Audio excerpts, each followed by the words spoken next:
Good evening, everyone. Thanks for coming along tonight. My name is Fiona McGarry. I am the president of the UCU here at Queen's. My colleague, Professor John Barry, invited me along to chair tonight's meeting.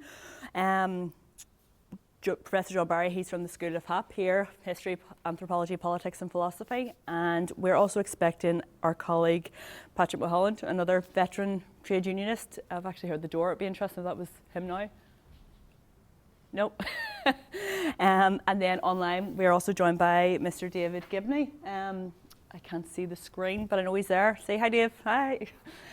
And we're going to be talking tonight about the role of trade unions and the just transition. Now, as a trade unionist, whenever I first thought about green issues and climate change and all in the context of trade unions, the first thing I thought was, oh, geez, like we have to do that as well. Like we're fighting inequality, we're fighting for equal pay, we're fighting against precarious contracts, demoralising, destructive workloads, precarious contracts. There's so many things we're doing. Now we're saving the planet too. But then whenever I thought about it, I realised, of course we are. Of course we are. It's a perfect fit. The panel are going to talk about why. So I'm going to hand over to John. Go ahead. That's great. Thank you, Fiona. So our first speaker is going to be my colleague David Gibney, who's going to talk about not just a transition, a transformation. So Dave, you're very welcome. It's great to be invited to speak about environmental issues, which is something that I've quite some time. Working for Mandate Trade Union, I usually get invited to speak about precarious work, insecure work. I was one of the people leading the campaign in the South there around the banded hour contract bill, or what became the Employment Miscellaneous Provisions Act in 2019, which gives workers guaranteed weekly income after 12 months service. So that's just sort of an introduction to who I am. You know, as I say, I work for Mandate Trade Union, which is 70% female. Almost all of our members would be extremely low paid. On the bread line, several members and shop stewards I've met over the last couple of years have been one of those 10,000 people in the statistics around homelessness as well, living in B&Bs or living in hotels. And it's a particularly difficult time for them, as you'd imagine, coming up to Christmas. But so that's sort of some of my background. I'll get into some of the other bits around what I've campaigned on over the last 10 or 12 years as a trade unionist. I used to be a postman myself, and that's how I got involved in the trade union movement. I was a shop steward there. But I'm going to kick on with the reason we're here and talk about. Make sure this works actually. So as we all know, there's been a particular focus on it over the last couple of weeks around the COP26 stuff. But we're going to pay for climate change one way or another. First group that could pay for it, it's about who pays for it, really. And the first group that could pay for it is workers, labour. And the other group that could pay for it is capital. And the final group, which is the one that most of us would want to protect, is future generations. And they'll pay for it through a deteriorated climate, a destroyed planet. So within all of that, there's some things to be conscious of as I go through this presentation. And a large part of it is around the power dynamics, about who has power. Because we can see political decisions being made around this stuff. Not going far enough insofar as taking adequate action to protect the planet. But as we get closer and closer to the destruction of the planet, they're really going to put a bit of focus on the first two there, labour and capital. Okay, so my presentation is really about mostly about the labour side, as you can imagine, trade unions.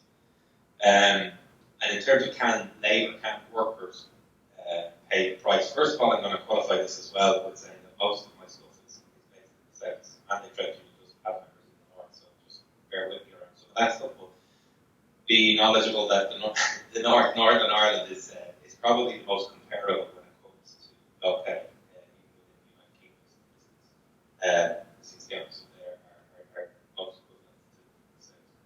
You can see this slide, which is the most recent OECD's labour share GDP comprising wages and social protection transfers. So it's basically your income, workers' income, entire income. You can see there Switzerland, Netherlands. What labour share GDP means is the amount of the slice of pie that the workers get out of the economy. And as you can see, there's Ireland on the bottom. So when they tell us that workers can pay, and workers and households are going to have to pay for this, you have to take that with a pinch of salt around who can pay. We're one of the lowest paying economies in the Western world. Incidence of low pay in OECD countries, you can see Ireland there second on the right. 23% of all jobs in our economy in the south are officially designated as low paid jobs. United Kingdom there is in blue, you can see it there on 19, and then the OECD total average is 15. So we've got a huge amount of low paid jobs that are around. And again, as I said, I work for a retail sector union. Statistics that we got recently around this from Eurostat showed that employee compensation in the wholesale and retail sector as a whole is quite low, second lowest in the EU 15. As I mentioned earlier, it's behind the UK. UK is the only other country that was in the EU at the time that had lower paid workers in wholesale and retail. Employee compensation, you might hear the argument being made, particularly on the news and radio stations down south. You hear them saying, but we have a really high minimum wage. And we do. We have a very high minimum wage, but we have very low employee social insurance. And that's basically a tax break for the employers at the top. I could get into that in great detail because it's something that the trade unions in the south have been trying to change in recent, particularly since COVID kicked in, because it's one of the reasons we don't have an NHS and we have a really terrible healthcare system is because employers don't pay their fair share of employer social insurance. And if they did pay, the average of the EU, the state would have an extra 8 billion euros to spend on healthcare or education. And to put that in context, 8 billion euros is the amount we spend on education every year, paying every teacher and all capital infrastructure on education. So it gives you an idea of the amount of tax break that employers are getting on that side of it. If an Irish retail worker was to get the pay of another retail worker within EU 15 countries, that would mean they'd need to get a 20% pay increase overnight. That's how low paid they are. If they were to compare to a Northern and Central European economy, they'd need a 35% pay increase overnight. But we often hear workers, we're all being told, again, through the mainstream media, that we're a small open economy and therefore we need to compete with them. One thing we don't compete with small open economies on is wages, because if we did, workers in retail would need a 54% pay increase to match the wages of a worker in Austria, Belgium, Denmark, Finland, or Sweden. So you can see there again that retail workers are very low paid, and what does that lead to? It leads to Irish multinational retailers being most profitable in the EU 15. And to give you an idea of the scale of that, profits per employee from Eurostat again in 2015 show that you can see Ireland on the bottom, profits per employee, the highest in the EU, 40,000 euros profit per employee is around the average of what we see in the retail sector. Just moving on the slide there, and then so that's the worker side of things. We're low paid. So when it comes to paying for climate change, the question is again go back to the very first slide. Can workers afford it, or is there another group of people who can't afford it? My argument would be that the rich can pay a lot more, whether it's capital or individuals or rich. We chat this article there around from 2 weeks ago, where he's got $300 million in wealth. So don't come to the low-paid retail worker who's struggling to put a roof over their head, struggling to put bread on the table for their kids, and talk to them about being able to retrofit their house when we have people literally flying in rockets up to space for the crack. Some of the solutions, so just to link that in with why I'm mentioning low-paid workers is, and it'll all hopefully become clear towards the end of this presentation, but they have a just transition.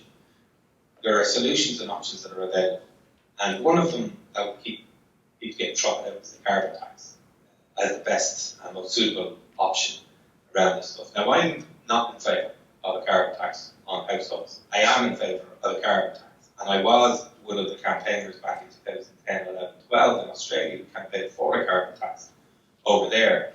And to compare the two types of carbon tax, I think it's really illustrative of a policy that's for workers and a policy that's against workers. So in Ireland, the carbon tax is a tax on heating your home. It's a tax on travelling to work when we don't have any limited or very limited public transport. And people were paying attention to the media in the South yesterday. You can see that despite all of the talk around investing and trying to tackle climate change, there won't be a rail line open within the next decade in the south. And I'm one of those poor unfortunate people from the north side of Dublin that's been waiting on the metro since 2002, since it was announced the first Metro North thing. Now since 2002, and now we're being told that it'll be ready by 2031. So I don't think there's a rail line in the world that's ever taken that long to be built. Then it basically is, again, the third bullet point, a tax on everyone.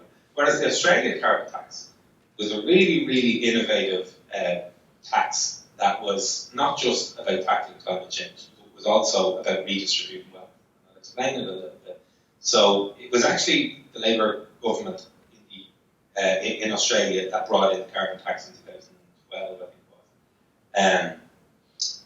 And they brought it in on the back of the union I work for over there, the AMW, the Australian Manufacturing Workers Union, along with a number of other unions who were campaigning for the carbon tax. And what this tax was to do was, you see it there in the first bullet point, $23 per tonne tax on 500 of Australia's largest corporations. And that's all it went up.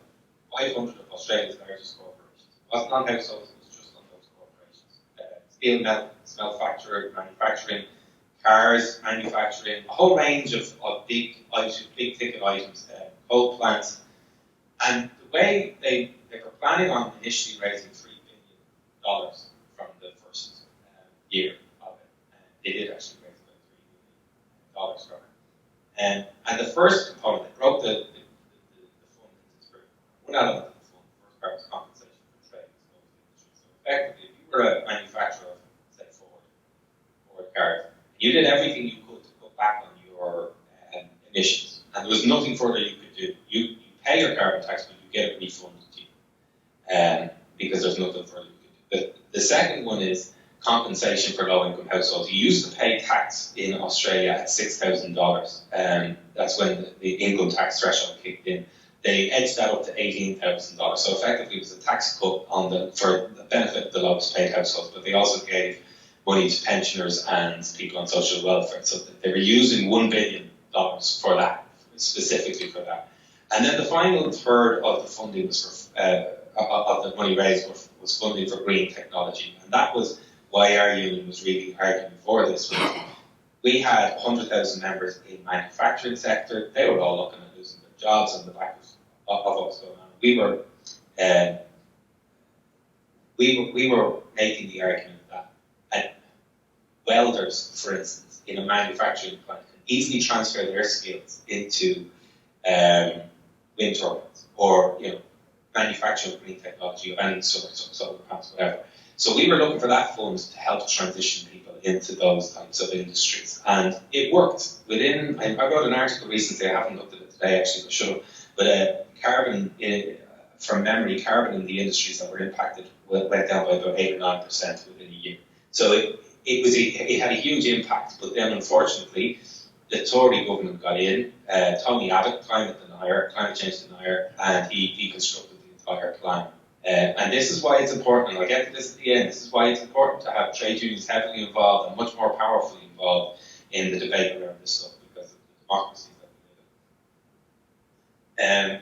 I was one of the coordinators of the Right to Water campaign in the South. I'm not sure if people will be familiar with this one, but we organised 11 major demonstrations, some of which had over 100,000 people on them. One demonstration, 106 separate demonstrations across the country, where we estimated there was 200,000 people turned up.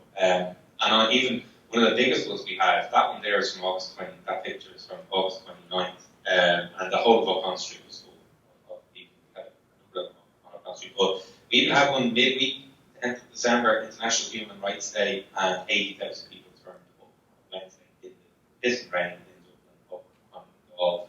Hugely popular movement, massive demonstrations that had a huge impact. And people will say, how can you be an environmentalist and campaign against water change? I want to just put it on the record here with a couple of these slides to explain good policy, bad policy again. This is directly from the website Credit Suisse from a while ago. Water is scarce, but the profits aren't.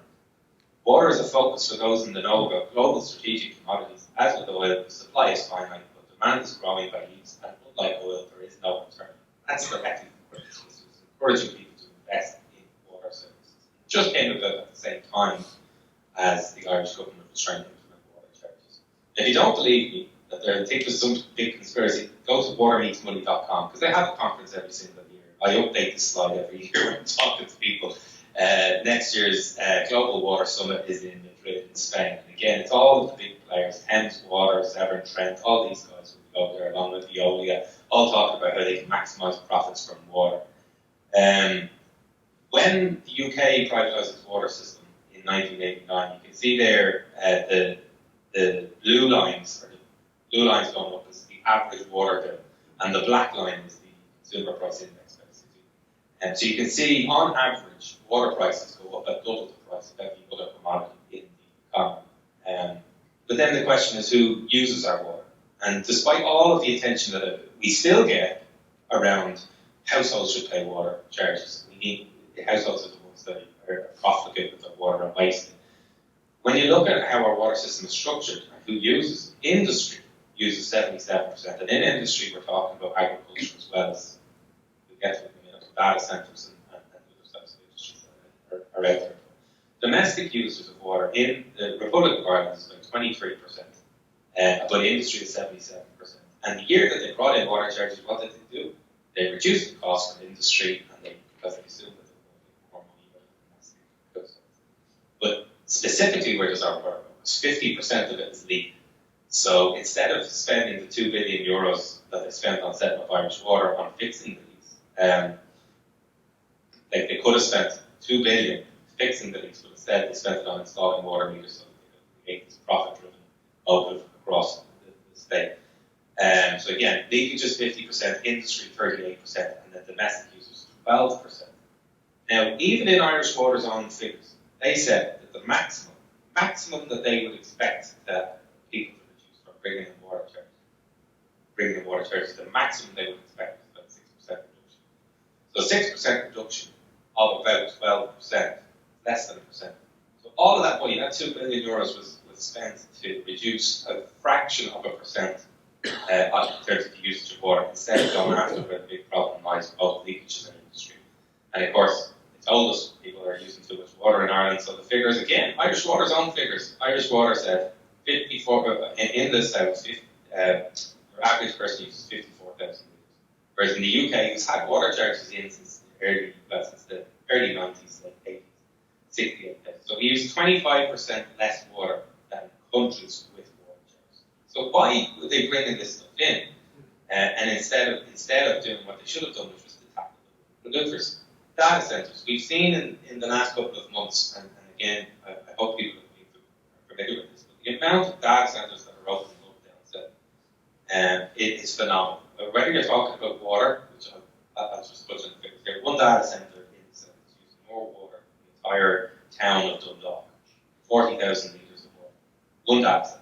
And we've got over 50 data centres at the moment and growing, and there's just no sign of it stopping, and nobody seems to want to stop. The government are on record saying we want to encourage more data centres to open. So it's one of the reasons we have water shortages over the last couple of years is because of the opening of data centres. When I say water shortages, water cut-offs are shortages in the Dublin area in particular, because these data centres mostly want to open up around the Dublin area because that's where Facebook is, that's where Amazon is, that's where Twitter is, their head offices. They don't want to move where water is, and water is over on the west coast mostly, or near the Shannon. So instead of that, what they're doing is they're moving the Shannon to Dublin. They're spending almost €2 billion in redirecting water from the Shannon to Dublin because these data centres.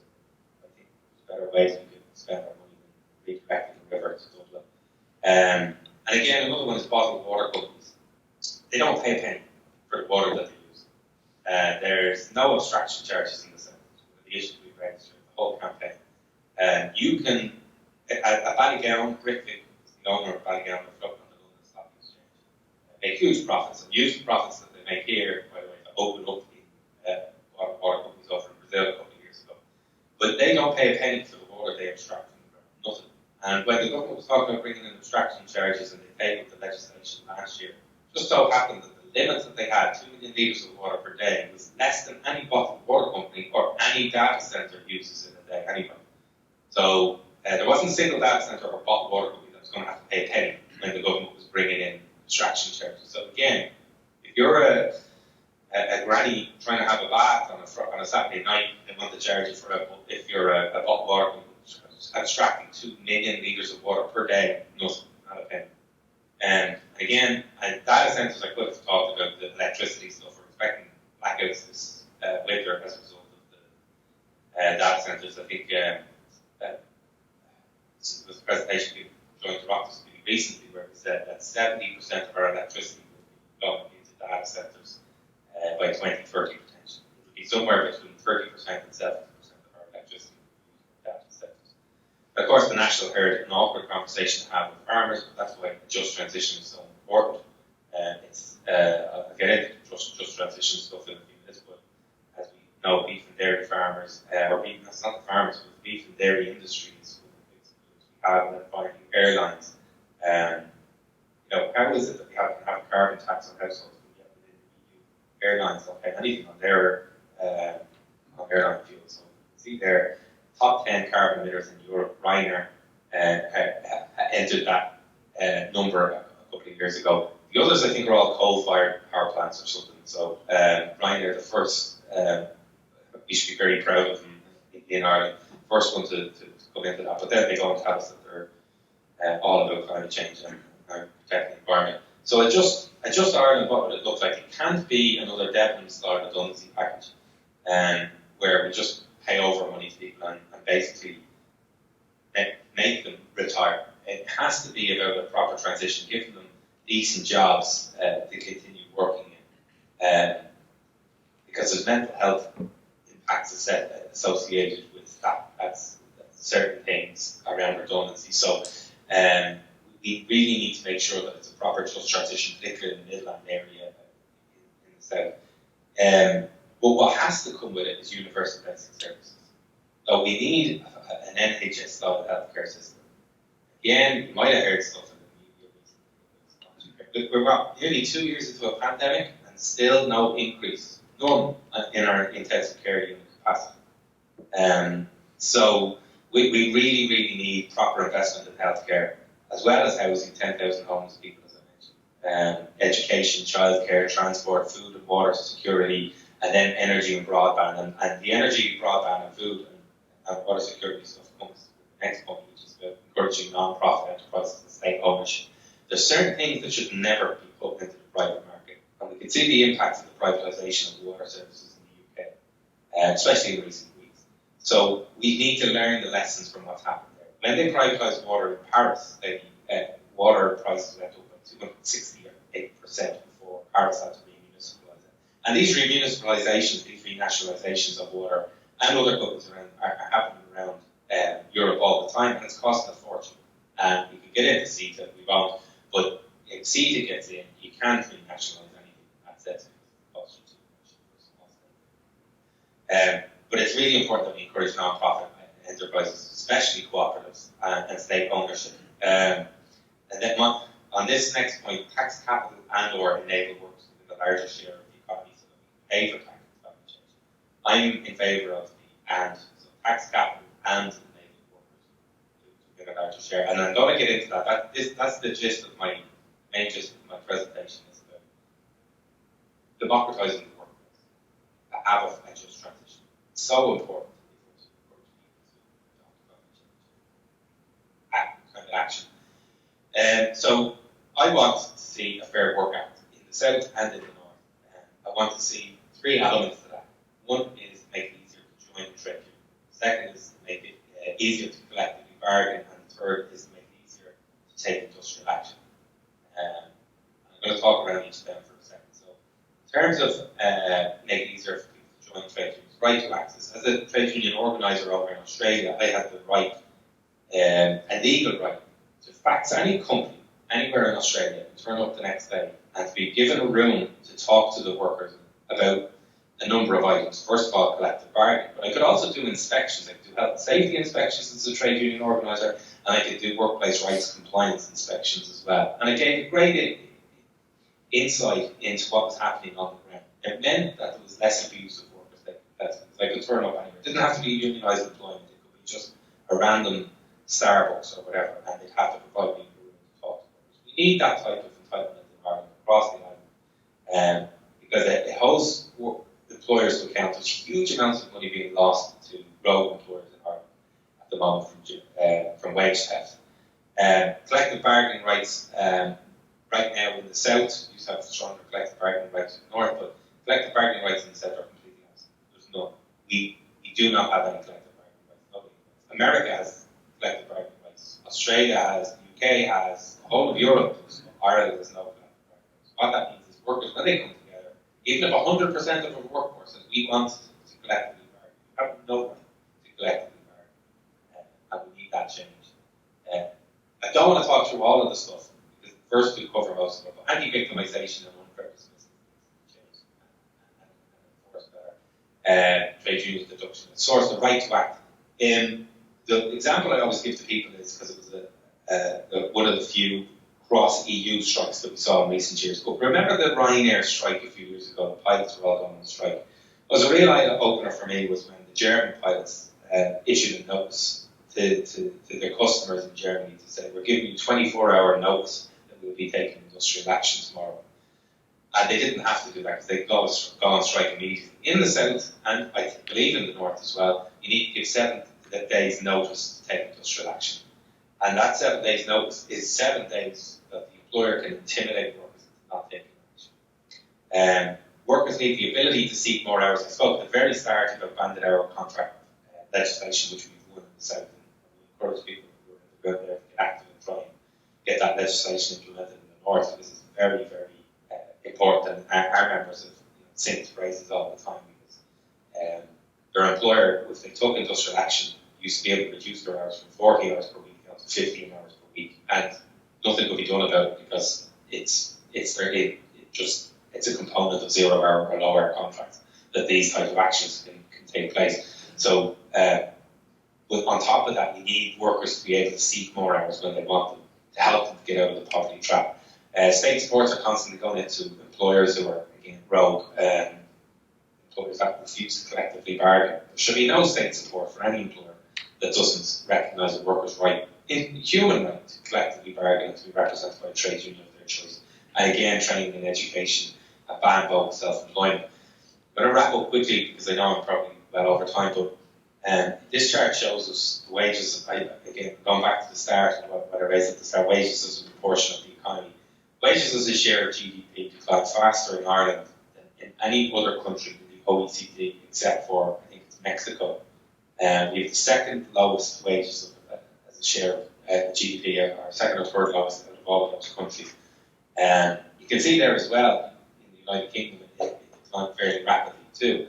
And that leads into the next slide. You can see it's sort of a correlation between these. But trade union density levels. It's a bit of a chicken or egg question here. Trade union density levels have been declining since that period of time, when we had the highest wages as a proportion of the economy. So it's gone from 56, 57% all the way down to about 23%. In the private sector, in the south, trade union density level is less than 13%. It's tiny. And what that means in terms of a just transition is that we saw during the economic collapse. Employers got to do whatever they wanted to workers' contracts, because unions were very strong. And you can again see that here. Days lost of industrial disputes in 1960 to 2018. You can see in the year that I was born, in 1979, there were 1.4 million days lost of industrial action. Workers took strike action on 1.4 million days. And a couple of years ago, I think it was 2018, that dropped to 3,800 days. 1.4 million days down to 3,000 days is just massive decline in power and muscle of the trade union movement. Unfortunately, it doesn't look like it's getting any better. But if we want to have a just transition, and we're going to ask capital to pay, capital's going to try and pass that on to workers, and workers need to be able to resist that and fight that. And that's why a Fair Work Act is so important right now in terms of the just transition. Because the consequences of not having a just transition, partly is if workers are disempowered and frustrated and are living day to day, paycheck to paycheck, they're not going to engage or be sympathetic to taking adequate action on climate change. I think I spoke to Stevie Nolan about this a couple of weeks ago, and he he was saying something, a quote you probably all know better than me, but I can't think about the end of the world right now when I'm trying to think about the end of the month. So we can't turn workers away from that. And democratising the economy, helping people to join trade unions, and making it easier for them to take action will give them the power and the courage to tackle climate change. And if we don't do that, I can assure you, and we've seen it already, a big result of the last crisis that we faced, and the current one under COVID, is that we've emboldened the far right. We don't have that input, that ability to have say in what decisions are being made. That's what trade unions do. And then obviously the last consequence of not having a just transition flows on from the first bit. That's the destruction of the economy. So I think I'll wrap it up on that and leave this slide up there. I'm sure everybody's seen it before. But it's a big hoax. We create a better world for nothing. Energy independence, which is so important that it doesn't get too much into it. So a great campaign if people are interested in looking at trade unions for energy democracy is a website you can get some great information about some of this stuff on. But yeah, I'll wrap it up on that, so I'm happy to answer questions if anyone has them. We'll hold questions until after my presentation, if you don't mind. Dave, you're just going to probably get sound but no picture in terms of, I'm going to put up my slides now. So thank you very much to Dave for that overview. I'm going to continue in somewhat an academic but also a unionist activist perspective on this. And it's particularly pertinent given, as Dave mentioned and many of us now know, what's happening over in COP26. And I mean, I had my expectations set pretty low and they've all been achieved. You know, what's now being presented as a great win out of COP is if we keep global heating below 1.8.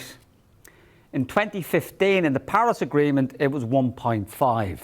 That's why it was keeping 1.5 alive was the key issue. If we don't get any agreement at all out of COP, we're looking at probably a 2.7 or 3 degree warming, which is utterly catastrophic in terms of many parts of the world uninhabitable, millions of people displaced by climate-related events and so on. So this is, while I'm offering an academic perspective, the kind of practical dimension is that I'm speaking not just as a trade unionist, as an academic, but as a parent and a citizen who's really, really concerned about the direction we're going in as a global society. This is not just of academic interest. This is going to affect all our lives, not least in terms of some of the things Dave was talking about, which I'll touch upon, is that the transition to a low-carbon economy and the creation of a more climate-resilient society is going to change everything in how we live our lives. It's going to change the structure of particularly our energy system, and the reality is once you change the energy system of any society, everything else changes, from the food we produce, our transportation, how we heat ourselves, and so on.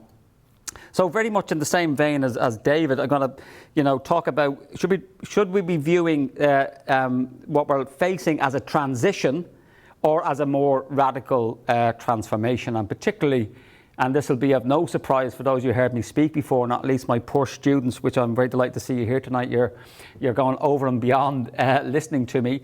That really we need to start opening up the possibility of not just going beyond carbon, but once we do that, we also then have to open up the question of going beyond economic growth, as is currently constructed as GDP economic growth.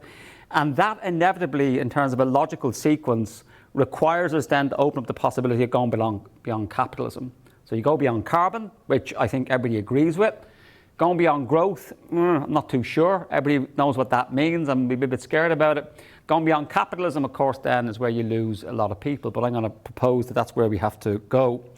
But before I do, and it's a pity we didn't synchronise our events, this only happened very late last week. So John McDonnell, who some of you may know, John McDonnell MP, is going to be coming here in this very room tomorrow night at 5 o'clock to talk about a sustainable and just economy. So very much in the same vein that we're talking about here tonight, and you're all very welcome. But please do go onto the Eventbrite page and find that. So you need to register to, it's free and open to everybody. I mean, where we begin from a union perspective, but should also be you could say a basic human perspective, is that there's no jobs on a dead planet. And it has to be said that some trade unions still aren't there yet with the whole climate, low carbon transition, and for good reason. If you're representing coal workers or oil workers, there is a natural disposition to be skeptical or reticent about the transition. And that needs to be attended to. And I think too many environmentalists are anti-coal and oil and gas without fully recognizing that we should be actually thanking those industries for creating a lot of the infrastructure that we now currently enjoy. And it sets up a negative dynamic between people in that industry, the workers and the unions, and environmentalists and scientists who should be working together. I mean, my own view, for what it's worth, is that we should stop talking about fossil fuels and start reframing them as fossil resources.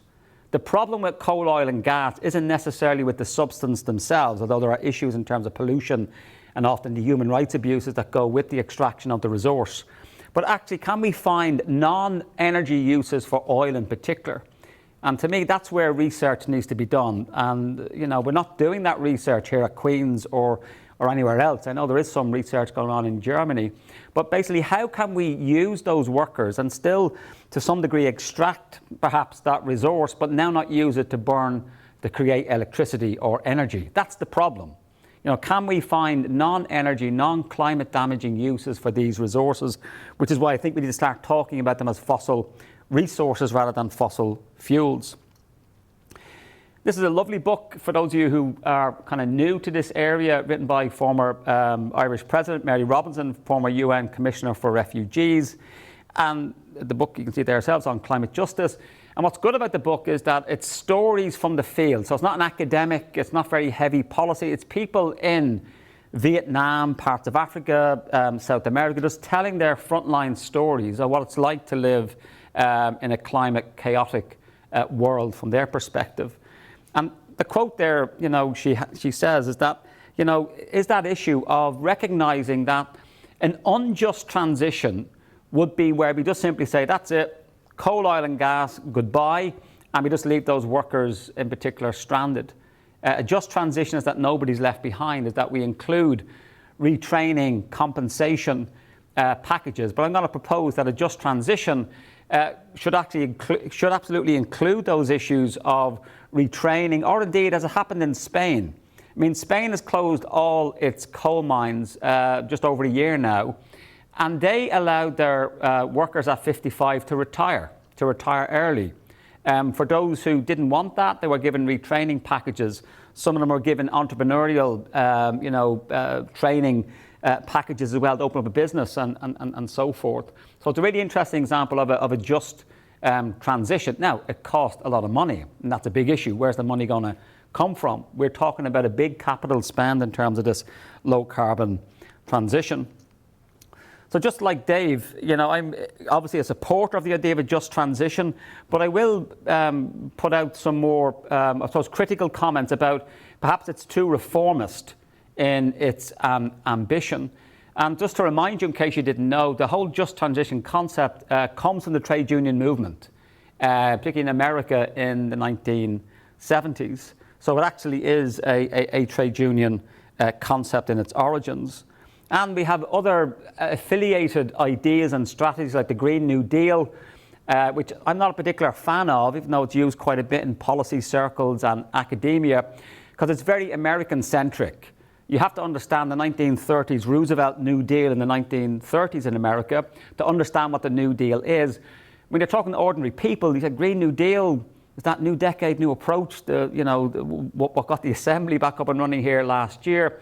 I prefer the language of green jobs. People get that, low carbon jobs, whereas the Green New Deal or even the European Union's New Deal and so on, I agree with the policies, but the language I think is an issue. And that's part of the problem where ordinary people are not able to connect with some of this issue. And I think we underestimate the importance of using a language that's appropriate, that can explain the issue very simply to people.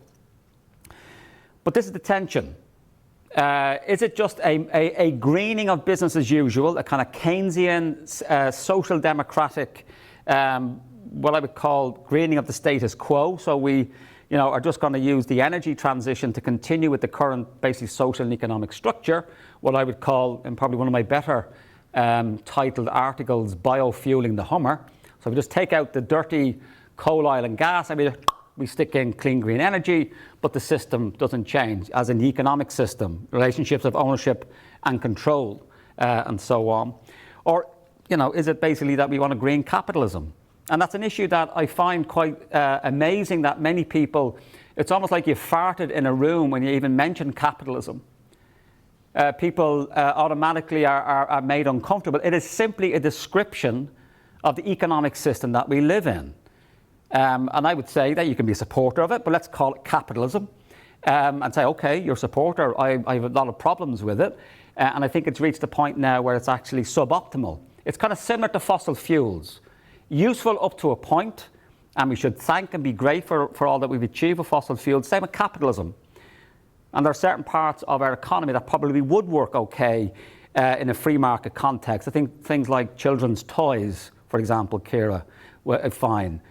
Maybe iPhones, but things like healthcare, water, electricity, education, these things for me are either natural monopolies, doesn't make much economic sense to have a private competition in a free market context, or that the things that we should regard as rights, not as commodities. That's a much more political judgment, and we can disagree about that. So the alternative to this kind of reformist element of a just transition is that it's an opportunity to fundamentally rethink the organisation and structure of our economy. So in other words, as we are fixing the energy system to deal with the climate and ecological crisis, we can fix so many other things. In other words, there's a natural synergy between climate justice and also social justice. In dealing with things like how unequal our societies are, or again, as many who've heard me speak before, picking a cold night like this, people not too far away from here in the village, just down the way, will have to make the awful decision, do I heat or do I eat? Because of the high levels of fuel poverty and also low wages, and the fact that we're so oil dependent often for space heating, although that's getting better now as we move towards gas, and oil is an extremely volatile commodity that goes up and down, as we now see, with energy prices increasing both parts of the island. So we did some research for the Department for the Economy. Joe was here tonight, Joe Reynolds. And we tried to map the just transition. I'm just going to give you some of the headline figures. I'm not going to spend too long on it. Is that the traditional just transition narrative or strategy is around what do we do with displaced oil, coal, and gas workers. We don't have those large extractive industries any part of the island, maybe with the exception of the Midlands that Dave mentioned in around Tullamore in the Irish Midlands. So those examples of Germany, where they have an exit coal commission, the example I gave you from Spain, and there are some examples also in Australia around coal, they're not really applicable to Northern Ireland. Actually, our concern in Northern Ireland is going to be around consumption, issues of fuel poverty. Not necessarily around the production of particularly carbon-based fuel. And actually on, electricity production, we've got a good news story to tell that, almost half our electricity has come from mostly onshore wind. And there is a need, of course, to move, not least because of the UK legislation, although we have a bit of a bun fight going on between two different climate bills going through the Assembly, of our movement towards a net zero carbon economy. And I think this idea of tackling fuel poverty stands as a fantastic way of getting democratic legitimacy and social buy-in for ordinary people for whom climate change, tons of carbon, even issues of sustainability or the UN's Sustainable Development Goals are very abstract and don't mean much to them. If we tackle fuel poverty, it's a way of explaining and initiating in our communities the conversation that we can start with housing, but then we have to deal with transportation. And we're also going to deal with our food system, all of which are not going in the right direction from a climate resilient or low carbon point of view. Our rates of fuel poverty are, well, not contested, but there's different methodologies you can use. You know, you can go to the Department for the Communities website and just search for fuel poverty, and the figure of 42% comes up. I think that's probably an overestimation. So we've estimated that somewhere between 20 and 40. But even if it's 20% at the lowest end, that's a fifth of households in Northern Ireland are in fuel poverty, which means they're spending more than 10% of their income just to stay at an ambient temperature that's healthy for them. So the issue here is in fixing the energy system, don't always think of energy production. I mean, too often in the media, in discussions, we have this view of the energy transition as taking a certain quantum of carbon energy and replacing it with a certain quantum of low carbon energy. Whereas actually what we should be talking about is energy efficiency. The cheapest and most climate friendly energy is the energy you don't use. It's not sexy. And you could say, is it because it's not profitable to invest in the retrofitting of people's homes and taking them out of fuel poverty? The issue that David mentioned about the national herd stock down south is equally applicable up here in Northern Ireland. It's the single biggest sector of greenhouse gas emissions, particularly methane from ruminant animals like pigs and cows. And that's just, it's about 27% of our greenhouse gas emissions in Northern Ireland comes from the agricultural sector. And we have a dominance of intensive beef and dairy. We're very good on the island of Ireland at growing grass, basically. That's what we do really, really well. So it's grass-fed beef and particularly dairy. And it's a very significant issue. And that's why we do need to start having, and it's already started, but in a rather negative way, where our farming community has been riled up to be against one of the climate bills, which is net zero by 2045, and therefore farmers are seen as against climate. So many times I've been on the media recently, and I'm really annoyed with the media how they've set this up, that it's me coming on talking about climate and maybe having a view about which climate bill I support, and then as a farmer, well, not usually a farmer, it's someone from the Ulster Farmers Union. And that's okay because they're a big greenhouse gas emitter. But what about the other 70% of other sectors for transportation, for electricity, energy? Where are they? And so therefore, I think we need to be aware of the way the media has actually colluded, in my view, with setting up this farmers versus the climate bills, because there's been an over and disproportionate amount of attention on the impact of farming. You could see it like this. For every 10 media interviews, maybe farmers should have been on 3 to represent their proportion of greenhouse gas emissions. But where's the other 7? And so on. So there, when the media view this, I'm gently chastising you. There's also a big issue with this battle of the 2 climate bills, which I won't bore you with. I'm happy to take questions on it. My own view is that we have a political judgment based on science, and not the way it's been presented in the media, that one bill, the one that says net zero by 2045, and the other bill, which is basically 82% reduction by 2050, that's being presented as science based upon the analysis done by the Committee on Climate Change. In my view, what the Committee on Climate Change has done is offered a political judgment informed by science. It is not somehow fact-based only. There are political judgments in there, and we could argue that.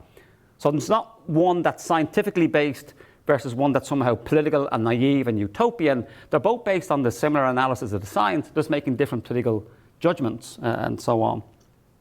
So we have a politicization of science, if not the scientization of politics. My own view, just transition, as we particularly deal with the Code Red for Humanity, which we have to see that this is not just another policy area. This cuts across everything in terms of every sector of our society. Our ways of life are going to be impacted as a result of this. And therefore, for me, and people can disagree with it, I am of the view that our system under capitalism of growth, we have no demonstrable empirical evidence that we can decouple a growing economy from pollution, from energy, from greenhouse gas emissions. We have some evidence of some localized, like nitrogen and nitrous oxide in cities can be decoupled, but there's no evidence that we can decouple a growing economy from these negative impacts. But yes, if you look at the dominant narrative you see coming out of COP, or indeed you see here locally, it's going for growth. It's greening growth. And if you don't want to believe me, look at a 2019 report that was done by the European Environment Bureau called Decoupling Debunked. Decoupling Debunked. So we have to accept that at some point the growing economy reaches a stage of homeostasis or steady state, in the same way that nothing in nature grows forever, apart from certain waistlines over lockdown and so on. So the issue here is really important for understanding of capitalism. Capitalism is like a bicycle. It either goes and grows or it collapses. That's it. It has a recession or depression, or it has the boom-bust cycle. It has, from a systems thinking point of view, it has no negative feedback mechanisms. And a normal capitalist economy, just to stay stable, has to grow by about 3% a year. That doesn't sound too bad. But what that means is after 20 years, you're talking about a doubling of the size of the economy, and so on. So there are serious issues that I think we should be looking at in terms of the climate crisis and the energy transition, about whether it's time. I've already said we need to thank fossil fuels and send them on their way, give them a good wake, maybe find other uses for the resource.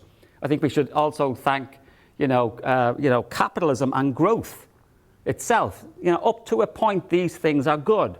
The proposition I'm making is that we have now reached a cancerous stage of capitalist growth. It's not actually adding social value. It's not even actually adding jobs. We have this phenomenon, particularly acute in the Republic of Ireland, of jobless growth. So it looks great on the GDP, gross domestic product. We see it all going up. No jobs are being created. Now, surely I think we should be interested in jobs, not necessarily growth. So we should be decoupling a sense of social progress from carbon, from growth, and ultimately from capitalism, at least as a proposition to be discussed. And I think the issues here is that, there was a lot of enthusiasm, which I think is leaching away now, building back better. That as we come out of the pandemic, we're going to lay down the tram lines, the infrastructure, and so on for a green, inclusive recovery. Some elements of that are there. You could even look at the way Boris Johnson's Levelling Up campaign is partly based around that. But I actually think there is a desire, a bit like Dorothy in The Wizard of Oz, clicking her ruby slippers, saying there's no place like home, there's no place like home. What we see in our politicians, in the media, and I think amongst even most citizens, is a desire to return to the way things were, getting back to normal. I often say, why in the name of God do we want to go back to normal? Normal was the problem. Normal was ecocidal. Normal was creating a more unevenly, distributed society in terms of income, wealth, and assets. But that's a political issue, where most people want to cleave back to the security of what they had before, as opposed to bounce forward in this transformative way to try something new. And that's a big issue. Because my own view, as an academic who's been working on this for 30 odd years, is the scale of what we're facing now is a paradigm shift in our thinking. It's akin to the shift from a feudal agricultural society that happened in Europe over 200 years ago in terms of the creation of a different type of society. And again, it's a challenge. Why are we cleaving to carbon through things like net zero? Net zero does not mean we have to remove carbon completely.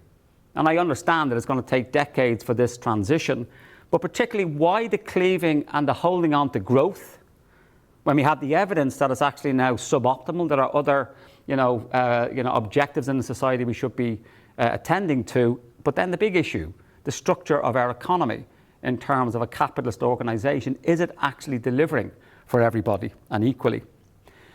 This is a really interesting study that just came out of Scotland, its Wellbeing Alliance, counting and assessing how economic growth has now become uneconomic growth. It's now causing more problems than it's solving, effectively. We are now putting more resources in our society to cleaning up the problems of growth than actually putting into other productive uses within our economies and societies. So what about going beyond growth?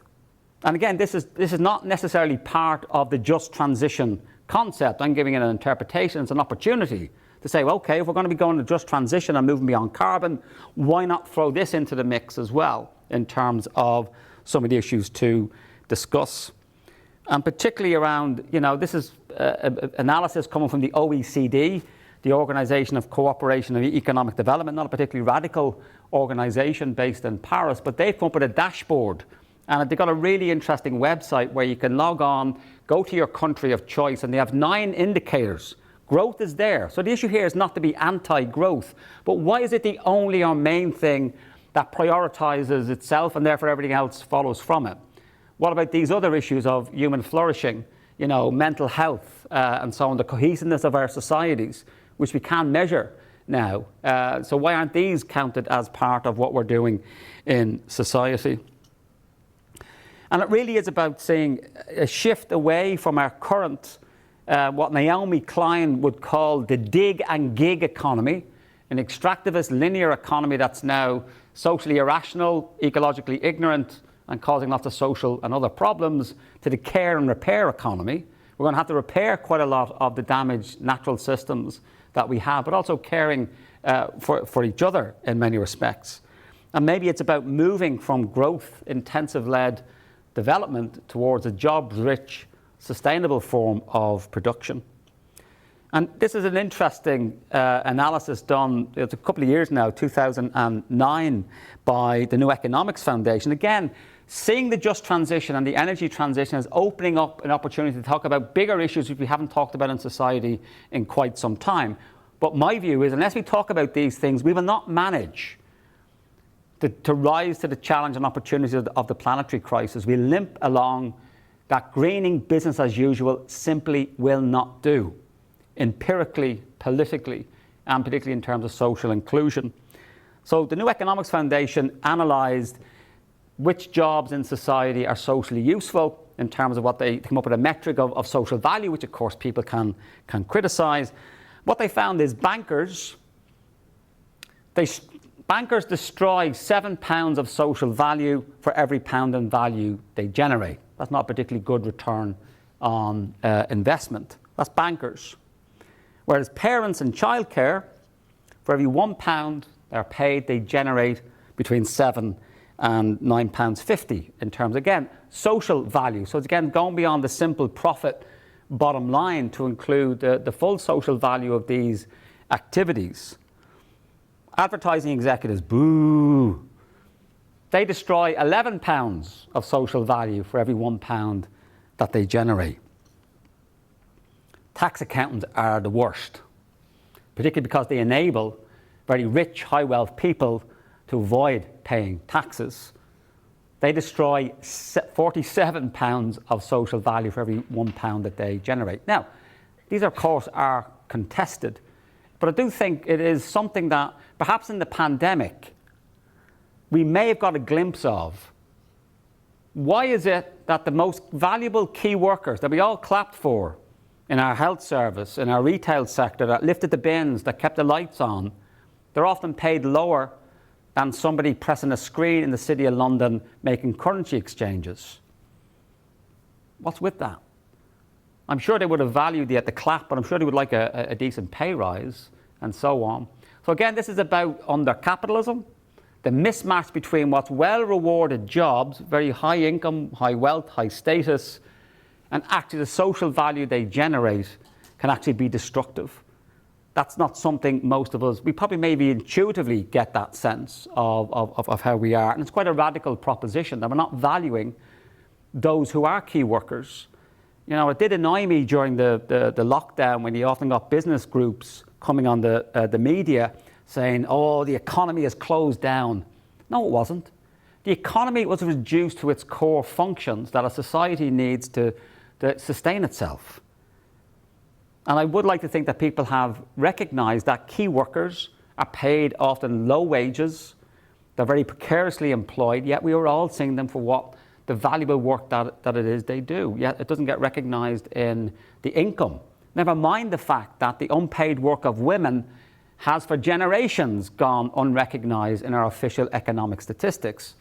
And if you don't think that's important, Next time you're talking to a business person, or particularly if they're a CEO, the corporate executive officer or chief financial officer of a business, ask them, what's the value of the fact that they're toilet trained to the business that they're in? Not something that we often think about. That's an example of the valuable work and labour and care that mostly women do to prepare people then for society, including the world of work. And I do think, just to begin to wrap up, that in terms of the just transition, there are frontline communities, and many of them are demonstrating over in Glasgow, who are suffering climate breakdown.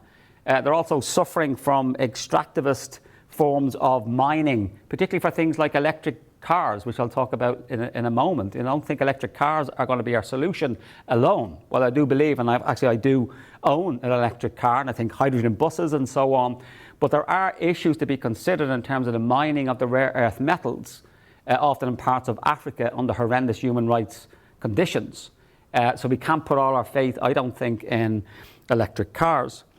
But I do think there's a commonality between those in the global south suffering from extractivism, in places like the Ogoni people in Nigeria, and the Nobel Prize winner, Ken Saro-Wiwa, who was murdered by the Nigerian junta because they were standing up against fossil fuel extraction, particularly in terms of the connection between Shell and the military junta. I think also frontline workers are those who are potentially facing displacement, people in the mining of coal, oil and gas. They're also frontline workers. But I also think, just to go back to that housing retrofit and fuel poverty, I think in the global north, poor people, working class people living in badly insulated houses, they're on the front line as well. Because the challenge is, how do we connect all of these together? And I think trade unions have a role. I think also faith communities, to be fair, also have a role. I think there are other organisations that could have a place in terms of connecting these frontline communities in this struggle as we move beyond, an ecocidal system that we have at the moment. That's, cooking the planet. And this is an example from the Heinrich Ball Stiftung. In Germany, it's wonderful. Each party, when they reach a certain number of votes, they can have state-funded. Well, parties are funded by the state in Germany, which means they have lower levels of corruption. And some of the issues that's going on over in Westminster now about double jobbing and so on, they're not absent in Germany, but they are different. And again, it's an argument in favour of state funding of political parties, but they do get their own foundations. This is the German Green Party Foundation, its research, and they looked into the unjust transition around electric vehicles, particularly around forms of mining and so on. It's also for wind blades, and wind turbines also require some of these materials. So I don't think we should be naive to think there are major challenges, not just in terms of the physical, biophysical issues, but also with the human rights aspects of it. We cannot have a just transition where we're driving around in electric cars powered by wind blades off the North Antrim coast if the conditions under which those wind blades and electric cars were created were completely unjust. And that's a normative political issue that we have to deal with. I do think we should see, from a trade union perspective, where is the solidarity in terms of unions coming together to share information and knowledge, particularly in terms of calling out forms of greenwashing, which I think is what's exactly going on over in COP26. It is a grand form of greenwashing. How can we begin to see, we do this partly in the academy, probably not enough, of bringing together the collective intelligence of our people and say, well, how are we going to figure out transportation, energy, and so on? I think it's not enough because it's too much to ask any state to do this.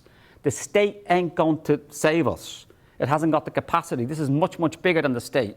Businesses aren't going to save us. God forbid, academics aren't going to save us. I know for damn sure Elon Musk and Jeff Bezos aren't going to save us either. But it isn't amazing how the media give those visits to the outer Earth's atmosphere more credence than somebody who's challenging capitalism. In other words, it's easier to give Elon Musk his stage to talk about colonising Mars than to consider maybe the current economic system we have needs to change radically. And that tells us something about our society, where, as some of you may know the phrase, it's easier to imagine the end of the world than the end of capitalism. And particularly for our young people who know nothing else in terms of that issue. But I just want to give you some examples of where workers and trade unions did initiate forms of technological innovation, which is a pity we didn't take up back in the late 1970s. The first one is the Lucas Aerospace Plan, where workers across a number of different unions came together, and essentially they were making weapons. So it was a classic, if you're a Christian, swords into plowshare kind of story, where how can we take our current destructive forms of production in the factory and science and technology and do something more socially useful. And the workers in this came up with a variety. This is back in 1977, 78. Hybrid power pack for vehicles, 1978. Heat pumps. Flavour of the month now with the blonde bomber known as Boris Johnson, giving us all £5,000, well, I think it's in England, £5,000 for heat pumps. Goes right back to 1977, where workers in the factory in Lucas Aerospace come up with this. Solar collectors. Windmills, a little bit more. It's just an example of what happens when we empower workers and not simply see workers as passive recipients of whatever the state or a company are going to do and give them. And this man I've got a lot of time for, to my shame. I didn't know about him until about a year ago. His name is Mike Cooley, who was an Irish trade unionist from County Waterford. And he was given the Right Livelihood as kind of the Alternative Nobel Prize back in 1981 for his work on the Lucas Aerospace. And his argument is about how can we have socially useful forms of production. I've given you an example of some socially destructive forms of production. You could also read, for those of you interested in anthropology, he's sadly passed away now, David Graeber, who wrote a fantastic book, bestseller a few years ago, called Bullshit Jobs, where he calculated quite a lot of the jobs in our society are bullshit. They're not really adding any value, and so on. And again, that's an uncomfortable thing to say because you sound like a woke, radical utopian. Whereas for me, the non-woke, radical utopians are those who think we can green business as usual and continue indefinitely into the future. And this is where, I do think there's a role. I'm looking here at Fiona, the president currently of UCU. Where are we bringing together the unions and mandate the Irish Congress of Trade Unions, the TUC, of coming up with, well, what is the solution? And the unions are slowly getting on board, but I think there is a missed opportunity in terms of them getting more fully behind what are their proposals, because it's too easy to be what you're against. This is the big problem with people who are against things all the time. What are you for? What's the alternative? It has to be believable for people. And that's why I think, again, it's a simple idea. The housing retrofit, to me, stands as a great example of making it tangible for people. That's climate action. That's a low-carbon, just energy transition right there in terms of housing retrofit. And I think what we're seeing now is that the just transition idea is being co-opted. It's written into the Paris 2015 agreement, which is great, but it's now being used by finance, by corporations, by politicians, often without any real sense of what it means, except I think what they mean by it is greening business as usual. So when you hear just transition, who's saying it? And I bet you it's probably some form of what I would call biofueling the Hummer. They're not talking about these much bigger issues because they're not interested in changing the structure of society. And maybe people in the room aren't either. And that's absolutely fine as well. And I do think that the trade unions need to adopt a view that goes beyond the idea of simply compensating workers who are displaced in the energy transition. And I do think it's about normalising much more radical, at least discussions around the structure of our economy. And David already mentioned, and we didn't coordinate our presentations, a trade union response that's, to me, more radical is trade unions for energy democracy. It is technically possible now, with the transition to low-carbon sources of energy, that we can democratise the energy means of production. Unlike fossil fuel centralised power plants or nuclear power stations, very hard to democratise those. But distributed forms of renewable energy, particularly solar and small-scale wind, they are possible to be able to be democratised, where ordinary people can own and control the energy. So the issue here, what do we want? A privatised fossil fuel system or a privatised low-carbon energy system? Or do we want a mixed one where there's a much greater share for community-based energy and more ways of ordinary citizens to get involved in this transition? And how about a general strike by unions for the climate? As opposed to just supporting the young people striking every Friday and the Fridays for the Future. Are ways of strategizing, of putting pressure on governments in terms of, if people really are concerned about this, we should use whatever collective power we have in terms of moving on this. And there's the trade unions for energy democracy. My own view, and again, other people may disagree, the situation we're in now is akin to wartime mobilization. If you read the Intergovernmental Panel on Climate Change report from August this year, it's the equivalent of scientists screaming at the top of their voices, saying, for God's sake, stop. You're going down the wrong path. And the IPCC is actually quite a conservative organization. A lot of the science that's produced has to be politically vetted, line by line. So it's not just peer-reviewed science, so it's already been politically washed, as it were. So it's a compromise anyway. So it always underestimates, in many respects, what we're facing. Some of you may have heard this man, Bill McKibben, started the 365.org, climate justice movement. He draws the analogy of the Second World War, where all the resources of society were brought together against the clear and present danger, initially after the attack on Pearl Harbor against the Japanese, and then as the American troops moved over to fight the Nazis. That's the equivalent that we're facing. And yet what we see is an incremental, crabwise movement of greenwashing. Nobody's against climate change now, not even Sammy Wilson, I think. So we have no credible climate denial, but what we have is climate delay. It's complicated, we haven't got the finance, and all the time, Mother Nature doesn't give a monkey's. She always bats last. The issue here is that we're running out of road in terms of how quick we need to make these changes. Now, you may disagree with this wartime mobilization. It's not appropriate, it's too frightening. That's my own view of what we're facing. And the reason why I say that is because, in case you didn't know, we've declared a climate emergency in Northern Ireland. In February last year, just after the Assembly got back up and running, Belfast City Council declared one in October 2019. The Irish Parliament and the British Westminster Parliament both declared one in May 2019. WTF? What's happened? These are rhetoric. Nothing has happened. The pandemic is what a real emergency looks like. That shows determined state action. So why are we not learning the lessons of the pandemic in terms of mobilizing resources against the clear and present danger of the planetary emergency?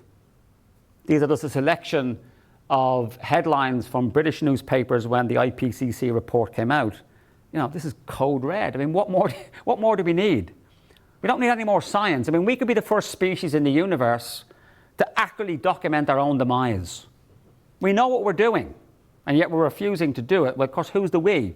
Is it the people over in COP26 inside the building with the 500 fossil fuel lobbyists, the single biggest delegation at that conference, which is led, although I stand to be corrected, that when the final communique comes out, as it currently stands, it does not mention the phasing out of fossil fuels. What it does say, we have to phase out subsidies for fossil fuels. But actually we know we have to move away from fossil fuels as quickly as we can, and yet the communique that's going to come out probably isn't going to say that. So I'm going to leave it there in terms of some of the policies that I think we need to discuss as we make, again, this energy transition. It's not just simply about greening business as usual. It is about looking at the structure of our economy. So why don't we socialise consumption? Move away from that individualised model, including public transportation and so on, as opposed to private car transportation. We do have some evidence moving that direction. I think it stands up economically and ecologically to actually have free public transportation on certain routes in cities. It would make economic sense, it would reduce air pollution and so on. And some cities around the world have actually done this. More in keeping what Dave was saying is, what about democratising work itself? Why should democracy end at the factory door? Why should democracy end at the office door? God forbid, why should democracy end at the lecture door?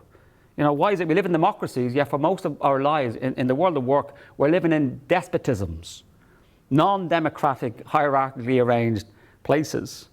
I've already mentioned that particularly certain forms of low-carbon energy enable the decentralisation of energy. I think we need some forms of selective deglobalisation, Because when you have long supply chains, as we found out during the pandemic, and now with the impact of the protocol and Brexit and so on, we can be very vulnerable to certain goods and services. At the very least, let's have our food and our energy produced as locally as possible. They're the two key issues for any society. And then what about then, extending, participatory modes of engaging citizens in terms of provision of state services, which is just another way of talking about democratization of the state itself. But I'll leave it there. Thanks for listening, and I'm more than happy, as I'm sure Dave is, to take any questions. So, John, thank you. David, thank you. Fascinating, thought-provoking, devastating in parts, but very, very interesting. Thank you.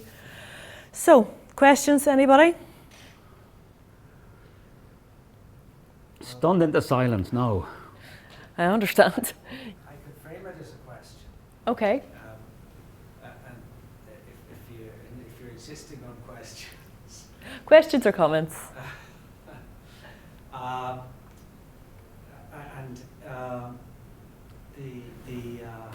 Well, I mean, the first thing is to say thank you to both Dave and John, and just to recognise that this is a remarkable exploration of something so terribly important to us all. It's my second time today in Queen's, and I'm not formally connected to Queen's, but I'd offer any other excuse to come up. But the first was part of the social science a fortnight that's taking place at the moment, and it was concerned for how you tell your children, and to use animations as a method of helping children understand what might be happening in the world. I know John has children. I have two little lads, and they're not 8 yet, twins, and I don't know how to bring this to them. So that's, but now, notwithstanding that John says that it doesn't come from academia as to how this will be resolved, or maybe my question is, well, how can you say that? But it perhaps is in an exploration of how we see the way out of it. So the question, I suppose, is in terms of, I mean, there's still a dichotomy as between the economic activity in its capitalist and somewhat centralist formats, if that still remains in China at all. It does more so probably in Russia now than it does in China. The dichotomy between that economic system and the well-being of the planet. But it seemed to me that if those two sectors are placed in connection with each other, or to be truthful, in opposition to each other, which is where it's brought us, that the third panel, or the third circle of a Venn diagram, might well be the whole question of thought, reflection, economics, and in the sort of approach that was taken here this evening. So don't you think that's the approach to take? Well, maybe I'll go first and let Dave in. I mean, you don't have to accept anything I said here tonight. The most important thing is that we need to have these conversations. So for me, it's always about educate, communicate, and then agitate, usually in that, order. My own view is that we need to understand ourselves, our own satisfaction, whether it's as bad as I've presented it, and that we have a short amount of time. What are the solutions? We have all the solutions and technologies we need, but there is a political challenge to start changing structure of the economy, start moving away from privatized consumption and globalization that have been embedded for, a number of years. But we didn't always live like this, folks. And people live pretty good lives. I mean, I could have shown you a graph which shows that in Western Europe in particular, where we have more data, and North America, It's called the Crocodile Graph. So what you have is the top line is GDP. Economic growth is going along. We have a blip in, in terms of the OPEC oil crisis in the early 70s. Then you have another couple of blips. Obviously, we had one in 2008. But more or less, the trend is up. Economic growth is up. The bottom line is reported levels of satisfaction among citizens. Hasn't changed appreciably in 40 years. There's a whole complex series of reasons, but the economy is going up, it's booming away, and yet it's not really adding much value to people's lives. And I'm always confused and intrigued as to why our public policy and our politics is aimed at the growth. At the very least, growth is a means to an end. So why aren't we focusing public policy on the ends themselves, which is why this dashboard of indicators, it's like driving a car. You don't drive a car looking at the speedometer. That's what GDP economic growth is. It's a measure of the speed of the production and circulation of goods and services by economic value in a year. Yes, of course, look at the speed, but what about the temperature gauge? What about the fuel tank? We are driving an economy simply on the basis of speed and growth. And that's now become, as I say, it's reached a point where it's suboptimal. So this is not anti-growth. I think growth is needed in Africa, absolutely, in the global south, because there's still enough available carbon space to enable them, even with some fossil fuels, but we need to go back in the west. Our issue in the global north is not growth, folks. It's redistribution. But again, I'd be doubly welcome as a fart in a spacesuit for saying that, because it's all based around growth and redistribution. Whereas actually we've got enough wealth in our society. The problem is it's all in South Belfast and out where I live in Hollywood and Cooltraw. So the issue is, how do we then start having a less unequal society that stays within the planetary limits, the outer ring that we cannot transgress, and then also then we make sure nobody falls below a social floor. That's the lovely model of donut economics that Kate Raworth has done so much to propagate. So the challenge in our societies is redistribution. It's quality of life, not necessarily quantity. Yet it's almost like we're still on a treadmill of production and consumption that has long past its sell-by date. I'm always reminded of that lovely sketch in Monty Python of the dead parrot. Cultural reference that has gone over the head of most of the room because you're all far too young. Look it up. I'm sure it's on YouTube somewhere. It's a dead parrot. Let's give it a good burial, thank it for its service, and move on. The Stone Age did not end because of a lack of stones. The Oil Age will not end because of a lack of oil. Why are we still going with the same system when it's biophysically impossible, it's socially irrational, it's making us ill, it's now in its cancerous state. That's what cancer is, folks. It's the point of the growth within an organism that now becomes unhealthy for the host. We are in the cancerous stage of growth. Before I let you in, Ciara, I want to see if Dave wants to come in. I don't have much to add to that. I do have a one-year-old child as well, and I found myself recently thinking about what the world's going to look like in 50 years' time. Not least will you have a metro train to get on, or with also a destroyed planet overall. But you mentioned educate, agitate, and communicate there, I think, John. But the old one that we have in all of our newspapers, when I look back over 100 years, is agitate, educate, organise. And what I see as the major problem, and it fits in with what you're saying there around redistribution, is that trade unions have become professional services rather than campaigning organisations on issues that are relevant to them inside and outside of the workplace. I consider myself a little bit of a trade union historian, looking at stuff like the living in conditions, living in system that happened in the early part of the last century, and the 8-hour day and all of the other things. Well, they were workplace issues as well. This is definitely a workplace issue too. It's about the type of living standard you're going to have. And what we need now is trade unions to actually empower workers. I loved your presentation, the slides where workers in the 60s and 70s are coming up with their own solutions. This is exactly what we need more of. Not one or two people at the top of a trade union dictating what we need to do, but empowering the grassroots to be able to find the solutions that benefit them as well. And when you come to redistribution, enabling workers to win those outcomes for themselves.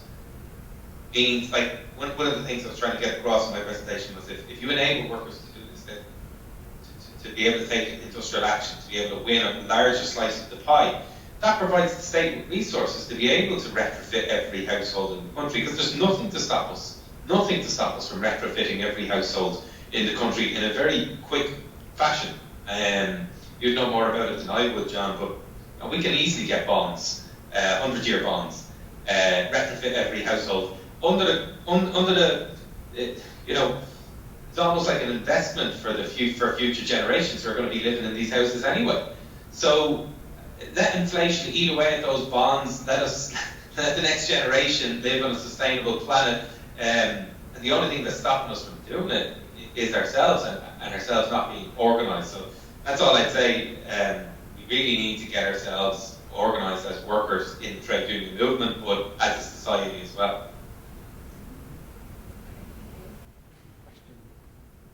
Yeah. Okay, thank you. First of all, thank you to both of our speakers for excellent presentations. So I have one question, and first of all, for climate change, it's a global problem which requires a global solution. So I came here because I know a lot about the European Green Deal, and part of that is the Just Transition Fund, where they funnel money to most deprived areas of the EU, so that no one is left behind in the transition to renewable resources. However, they're having a problem because Poland is extremely dependent on coal, and they don't want to move on from coal because they're scared that they're going to get dependent on Russia for their gas. And because of the power politics of that, that's something Poland really doesn't want to accept.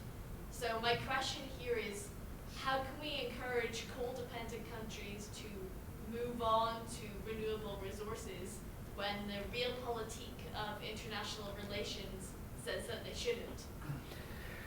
That's an excellent question. I mean, it partly explains why our energy prices have increased, is because of our dependence upon particularly Russian gas and so on. Interestingly enough, at the COP26 conference, Poland, which is extremely dependent upon coal, it has signed up to the phasing out of coal. The US, under Green Uncle Joe Biden, didn't. And you could say, well, what's going on there? Is it the power of former Trump supporters in Appalachia? There's also the politics going on in this energy transition. To me, it's partly around people demanding this change. You know, there's an intrinsic connection between the science, but also in terms of people and using our democratic voice. In my view, also non-violent direct action. In terms of that's a legitimate, act of resistance and making your voice heard in the context of what we're not seeing by our governments. I mean, they declared climate and ecological emergencies, and nothing has happened. How have our lives appreciably changed in many respects? The issue in terms of what you're talking about there in terms of Poland and Russia, well, it's because western parts of Europe are so dependent upon Russian gas. That gives them the power. It's the reasons why, folk, that the West and the EU are sotto voce. They're very quiet often in criticising human rights abuses in Russia. Because why would you bite the hand that feeds you? It explains the whole geopolitics of gas pipelines in that part of the world, and why, about 8 years ago, I think it was, there was a standoff because most of the Gazprom is the big, massive Russian gas company. It is transporting Russian gas from the east to the west through the Ukraine.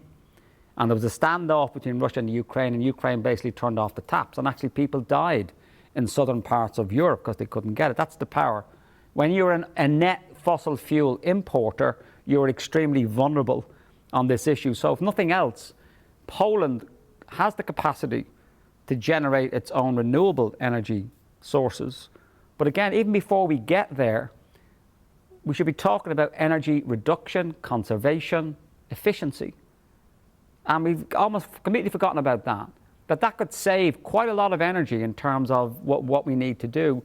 And I'm always curious as to why that is not more prominent in our public debate in terms of, so the energy transition is not just, as I say, taking a quantum of carbon energy and replacing with the same quantum or a bigger quantum of renewable energy. We waste so much energy. If you don't believe me, walk around the university this evening.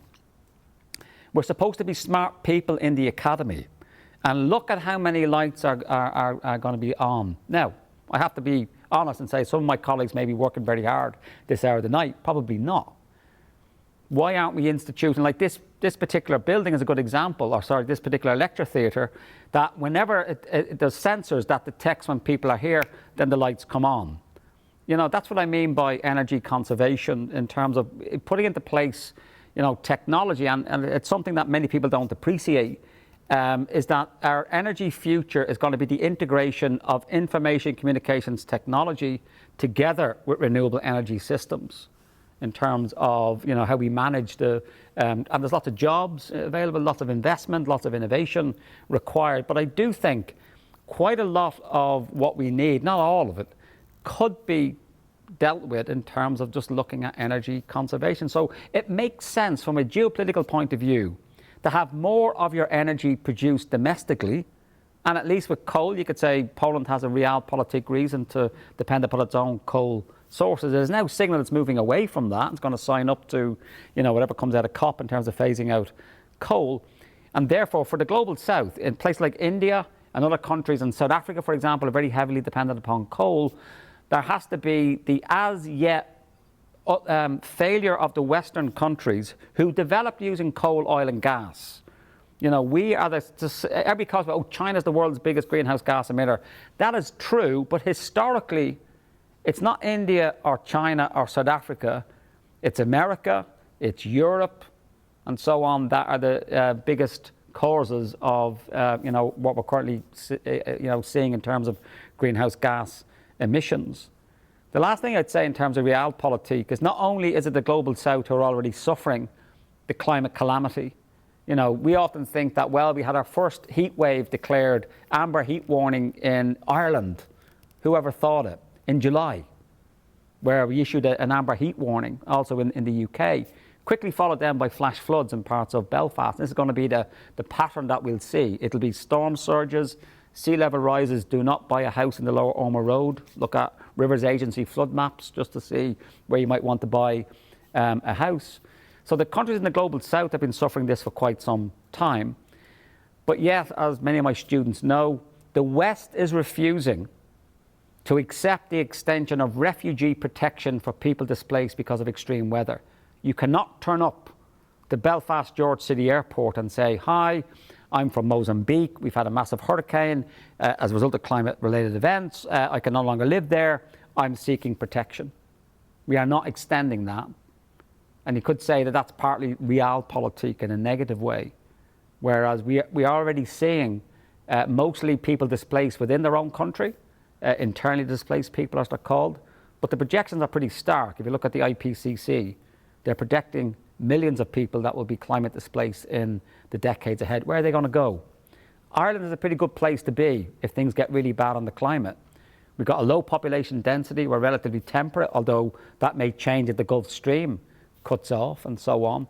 How are we going to deal with the influx of climate refugees? I mean, just look at the calamity that happened when we had the Mediterranean Syrian crisis, which also was in part, folks, a climate change story.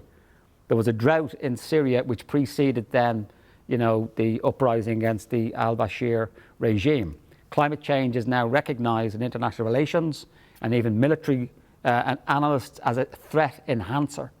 It makes things that are already bad even worse. So sorry, Dave, anything on the realpolitik? No, I think you're more qualified on that side of things. Thank you. We're running a bit over, John. Dave, one more question and then finish up? Sure. Come on ahead. So thank you both for that. Just on the topic of trade unions, so you were chatting about how, you know, trade unions, they're no longer, or they're less so campaigners than like historically. And I know some people might not want to join a trade union, because, you know, as you say, like top heavy bureaucracy means that people don't feel like they can actually enact change, especially, you know, people are seeing things like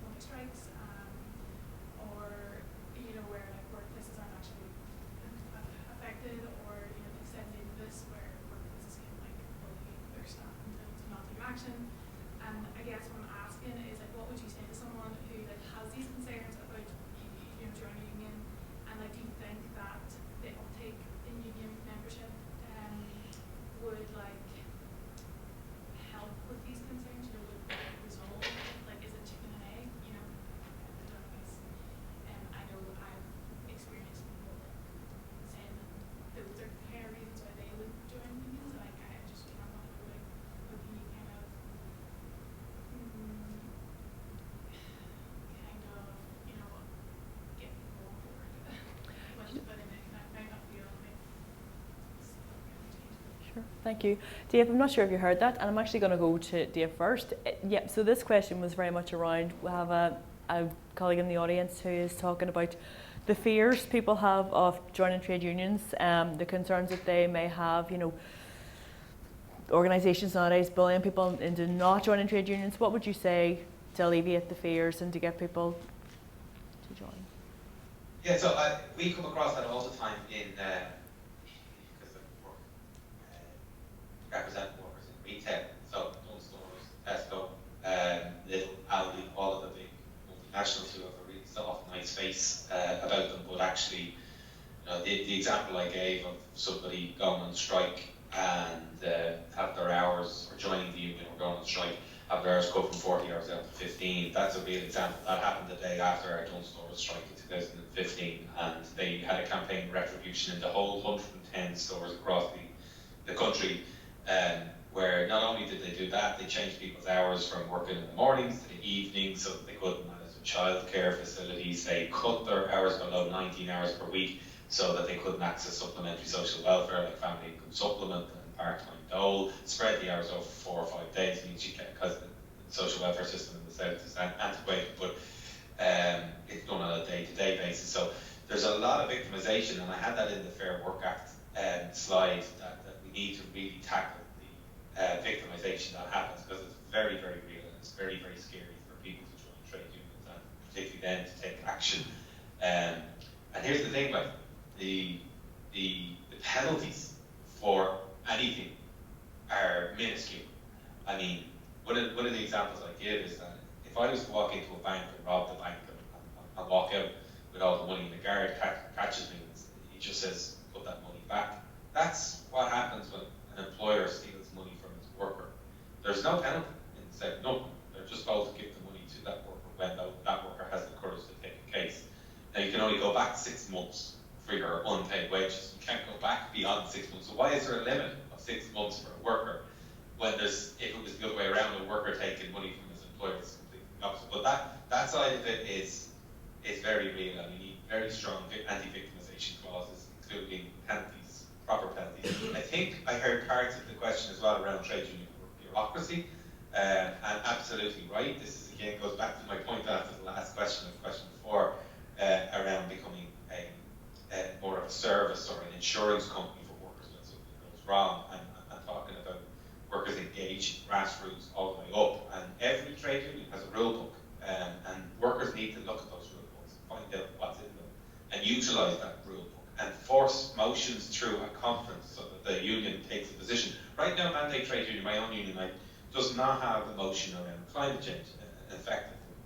I'm hoping that some of our members will put motions in the next conference, which is next April, demanding action from our union and demanding action, taken not necessarily against employers, but forcing some of the companies we collectively bargain with to implement climate actions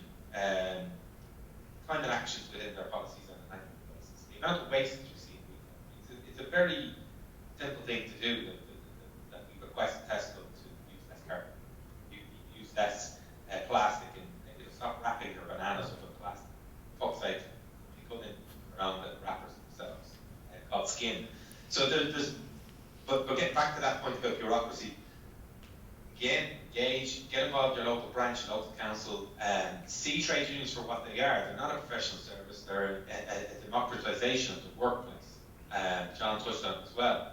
We need more democracy in our society, not less. And the only place you're going to get democracy in the workplace, the way you're going to have a democratic people, is through an effective trade union. And you're going to get effective trade unions when people, social consciences, get active in them. That's what's necessary. You're right, Dave. Thank you. John, have you got anything you want to add? No, it's a really good question, but it's a bit like, people who get annoyed at politics, particularly in Northern Ireland, and I can understand it. We can either do one of two things. We can sit back and throw your shoe at it, or we can get involved. And even in politics, the same as trade unions, it doesn't necessarily have to be the traditional trade union activism, but it is about getting involved, because unless people get involved, it isn't going to change. But it is about also recognising there's misogyny, and there's all sorts of bureaucracy and so on within the trade union movement. We all would recognise that. But really, what's the alternative? What's the alternative is the question. It's a flawed, like any human creation, it has its flaws. But remember, the weekend was won by the trade union movement. The 8-hour day was won by the trade union movement. You know, decent healthcare, paying conditions, all won by the trade union movement. So it has achieved. I mean, Dave is right. We're starting from a trade union perspective, not in a great place. But trade unions themselves are not the full picture of what we need to do. We are going to have to involve our politicians. We are going to have to involve our academics. I mean, I think Queen's, for example, could be doing an awful lot more in this space. In terms of, I have a real fear that our students are not being fully equipped for the 21st century. In terms of, we're teaching them things which are either going to be redundant and not possible, or actively harmful for what we're doing and what we need in the years ahead. You know, I don't know whether my Vice Chancellor, Ian Greer, hi Ian, will actually agree, but my own strong view is that we need to audit all our education, not just in university, but all the way down. Are we equipping our citizens, our entrepreneurs, our leaders of tomorrow with the right knowledge and so on? And trade unionisation and activism is one way of doing that. I do think we're going to have to, you know, also recognise that there are other organisations that need to put their shoulder to the wheel here. What would Jesus drive if you're a Christian? You know, where are Christians in this space? From their point of view, it's God's earth. It's a sense of stewardship. Yet I'm not seeing the churches coming out as strongly as they should.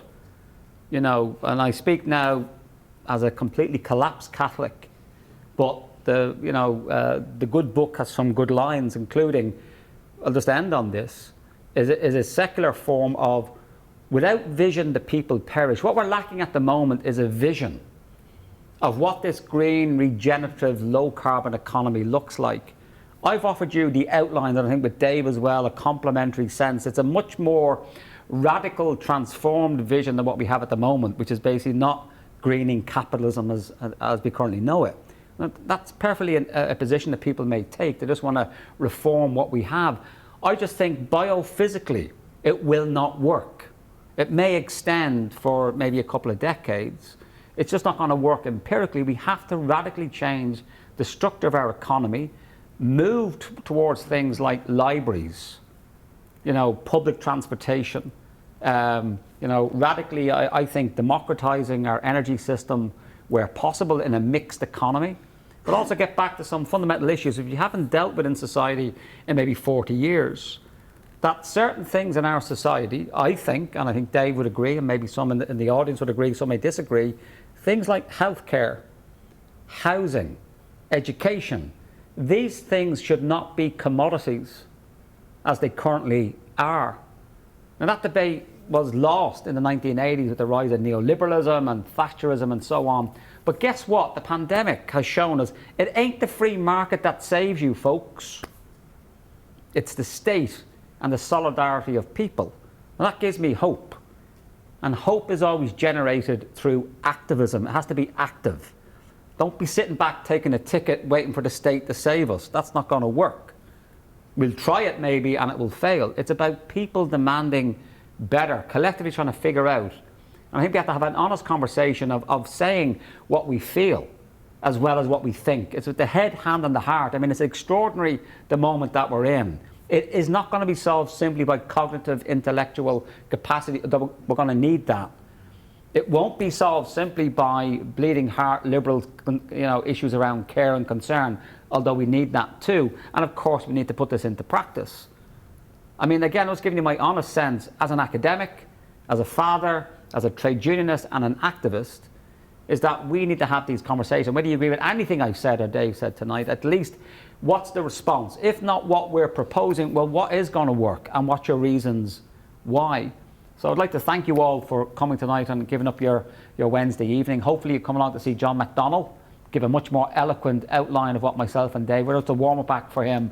And thanks Fiona for chairing. No, thank you for inviting me. Yep, thank you Dave, thank you John. Go away from here tonight, think about what's been talked about, speak to your friends, speak to your colleagues, join a trade union, and thank you very much. That's great, thank you all. Thank you.